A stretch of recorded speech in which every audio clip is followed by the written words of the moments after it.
Sarah Collins is an airport security officer and, more importantly, a K9 handler stationed at Denver International Airport. She works with Max, a lean, sharp-eyed Belgian Malinois, whose keen nose and unwavering loyalty make him an exceptional partner. Both maintain a routine patrol in the bustling corridors of the airport, where crowds hurry past vending machines, shops and gates.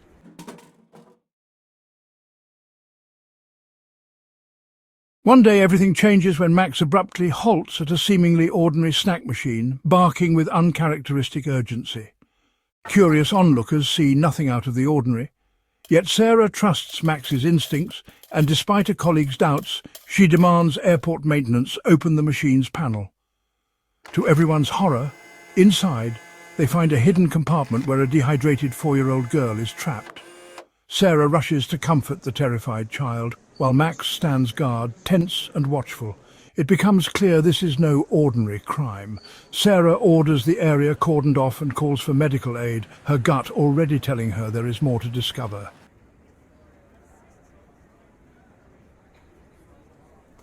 The FBI soon arrives, represented by Agent Kyle Harris, who asserts federal jurisdiction. But Sarah defends Max's unusual alertness. While searching a second vending machine that Max points out, they find a small trace of cloth and what appears to be blood, though no child is hidden inside.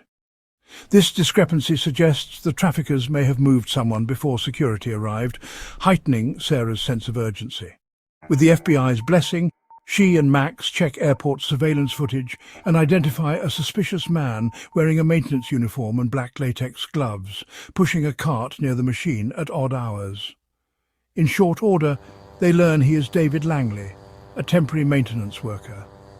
Before the authorities can apprehend him, Langley vanishes, his shift suddenly ended. Although the airport returns to a semblance of normalcy, Sarah and Max know they have stumbled upon a larger, more dangerous network than anyone imagined. Determined not to let a child trafficking operation slip away, Sarah joins forces with Agent Harris to track Langley down.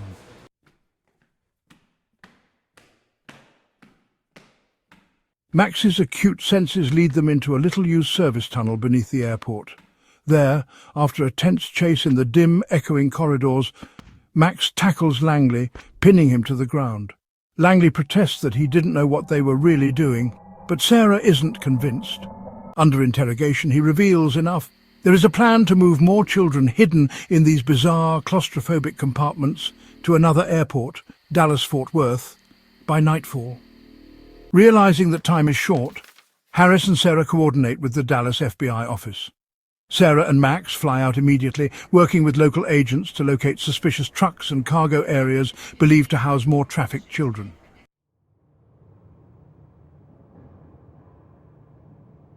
Under the glare of floodlights, in the Dallas freight terminal, Max alerts again. Following him to a concealed shipping container, they discover multiple frightened, malnourished children inside. Sarah is shaken by the scale of the crime. These criminals are smuggling children as though they are merchandise, hiding them in crates and vending machines to bypass law enforcement. Max, however, continues searching. His nose leads them to another container, where more children are found. Agents make multiple arrests, but the full extent of the network remains vast.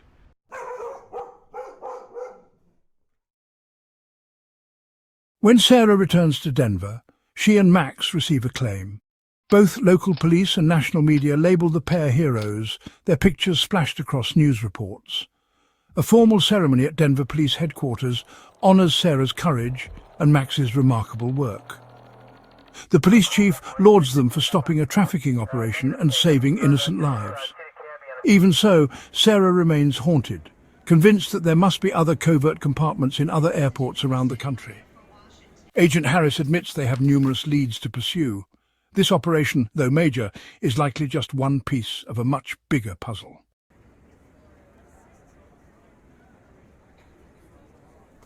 Before long, their skills are requested again.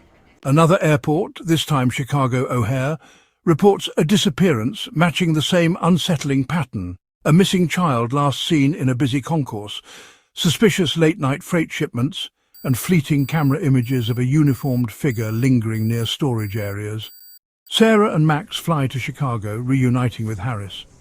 Together, they comb through dim cargo warehouses, shining flashlights into shipping containers stacked floor to ceiling. Once again, Max barks at a suspicious container. Once again, a group of children is found, huddled in filthy conditions, hungry and terrified but alive. The rescuers lead them out and in the process arrest yet another suspect who tries to flee. But even as the team celebrates saving lives, Sarah knows they are uncovering only fragments of a larger criminal tapestry.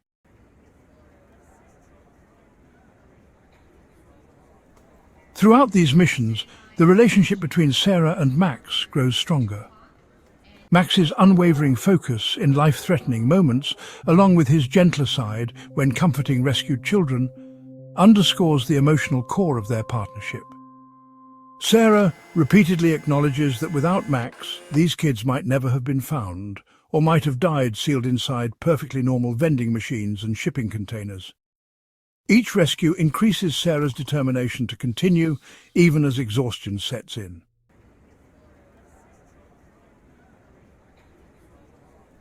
The narrative repeatedly returns to images of ordinary airport life swirling around them.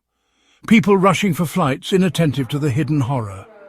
Sarah takes note of how thoroughly the traffickers exploit public spaces, disguising their crimes in plain sight. As airport loudspeakers announce departing flights and baggage carts roll by, children are being ferried as if they were mere cargo. Eventually, the team uncovers multiple leads that help them piece together how the network operates. Individuals like David Langley are pawns paid for silence or logistical help. Machinery such as snack dispensers or shipping crates is refitted with false panels.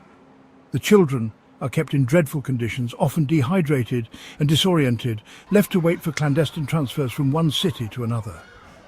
For many traffickers, airports represent the perfect staging ground.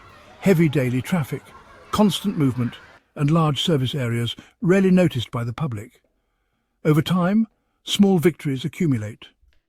Rescued children are placed in medical care, minor operatives get arrested, and mountains of digital evidence, security footage, shipping logs, suspicious vendor contracts help the FBI unravel more of the ring.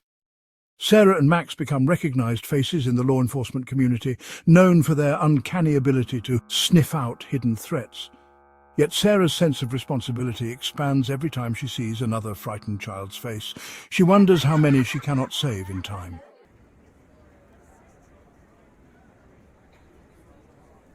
Still, each success signals hope. The media draws widespread attention to the story, and tips start pouring in about other suspicious vending machines or sealed cargo crates. Sarah and Harris use these leads to mount new searches, and Max guides them in each operation with unflinching resolve. The child victims, once invisible, are now unmissable headlines, forcing authorities across the country to tighten security around airports, freight terminals, and the entire network of invisible corridors behind the scenes. In quieter moments, the strain shows. Sarah collapses on her couch at home, exhausted, with Max curled up on his favorite rug. She contemplates the magnitude of the operation, the horrifying reality that children have been treated like nothing more than smuggled goods. Despite her fatigue, she draws comfort from Max's presence.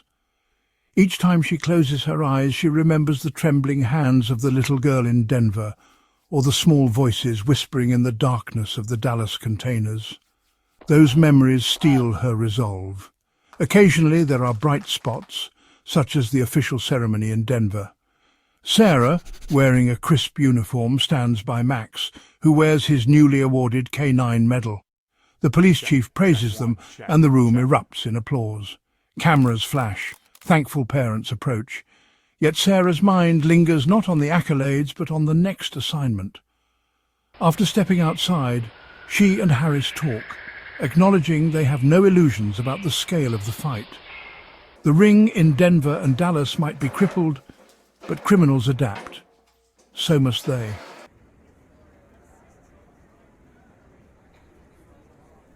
In the weeks that follow, more cases emerge, with Sarah and Max often at the forefront. The pattern remains alarmingly similar. Children reported missing, suspicious containers flagged in freight zones, uniformed men using stolen or temporary badges. Max systematically leads the way, sniffing out compartments nobody would otherwise suspect, behind a vending machine's innocent array of candy bars or within sealed crates labelled as mundane goods. Each rescue stands as a testament to the synergy between a dedicated officer and her extraordinary canine partner. By the story's end, Sarah and Max have disrupted a web of traffickers that spanned at least 3 major airports. While not every criminal is caught, the ringleaders are either in custody or on the run.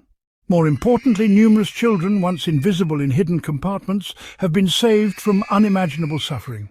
Sarah finds fulfillment not in news headlines but in the knowledge that those kids will have a chance at a real life.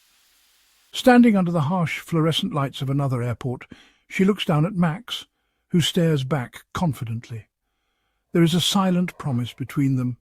As long as children remain in danger, they will keep searching and rescuing. Wherever a lead takes them, be it Denver, Dallas, Chicago or beyond, Sarah and Max will follow, shedding light on wrongdoing that thrives in the shadows of the world's busiest transit hubs.